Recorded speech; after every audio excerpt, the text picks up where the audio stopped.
iOS 27 ಈ ವರ್ಷನ್ನ ಹೇಗೆ free of ಕಾಸ್ಟಲ್ಲಿ upgrade ಮಾಡೋದು ಅಂತ ಈ ವಿಡಿಯೋದಲ್ಲಿ ಹೇಳ್ಕೊಡ್ತೀನಿ ಬನ್ನಿ. ನೋಡಿ, ಐಫೋನ್ ಯೂಸರ್ಸ್ ಯಾರೆಲ್ಲ ಇದ್ದೀರಾ, iOS 27 ನ್ಯೂ ವರ್ಷನ್ ಬಿಟ್ಟಿದ್ದಾರೆ. ಬಟ್ ಇದನ್ನು ನೀವು ಫ್ಯೂಚರಲ್ಲಿ ಮಾಡ್ಕೋಬೇಕು ಅಂದರೆ ಕಾಸ್ಟ್ ಆಗುತ್ತೆ ನಿಯರ್ಲಿ 3000.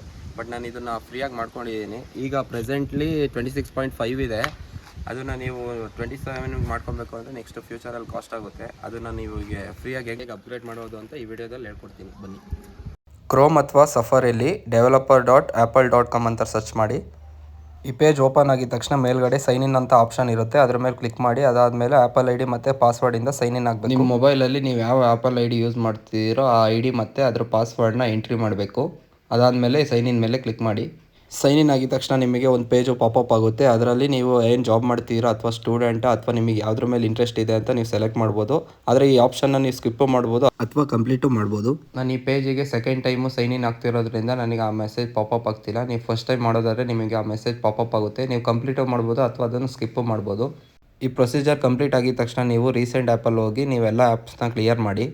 ನೆಕ್ಸ್ಟ್ ಸೆಟ್ಟಿಂಗ್ಸಿಗೆ ಹೋಗಿ ಜನರಲ್ ಮೇಲೆ ಕ್ಲಿಕ್ ಮಾಡಿ. ಅದಾದಮೇಲೆ ಸಾಫ್ಟ್ವೇರ್ ಅಪ್ಡೇಟ್ನ ಸೆಲೆಕ್ಟ್ ಮಾಡಿ. ಇಲ್ಲಿ ನಿಮಗೆ iOS 26 ಮತ್ತು iOS 27 ಆಪ್ಷನ್ ತೋರಿಸುತ್ತೆ. ನೀವು 27 ಆಪ್ಷನ್ನ ಚೂಸ್ ಮಾಡಿ. ಒಂದು ನೆನ್ಪಿಟ್ಕೊಳ್ಳಿ, ನಾವು ಸೈನ್ ಇನ್ ಪ್ರೊಸೆಸ್ ಏನು ಕಂಪ್ಲೀಟ್ ಮಾಡಿದ್ವೋ ಅದನ್ನು ಕಂಪ್ಲೀಟ್ ಮಾಡಲಿಲ್ಲ ಅಂದರೆ ಇಲ್ಲಿ ಡೆವಲಪರ್ ಬೇಟಾ ಆಪ್ಷನ್ ತೋರಿಸಲ್ಲ. 1 to 2 hours ಟೈಮ್ ತೊಗೊಳುತ್ತೆ. ಅದಾದಮೇಲೆ ನ್ಯೂ ವರ್ಷನ್ iOS 27 ಅಪ್ಡೇಟ್ ಆಗಿರುತ್ತೆ, ಅದನ್ನು ಡೌನ್ಲೋಡ್ ಮಾಡ್ಕೊಳ್ಳಿ. Thank you.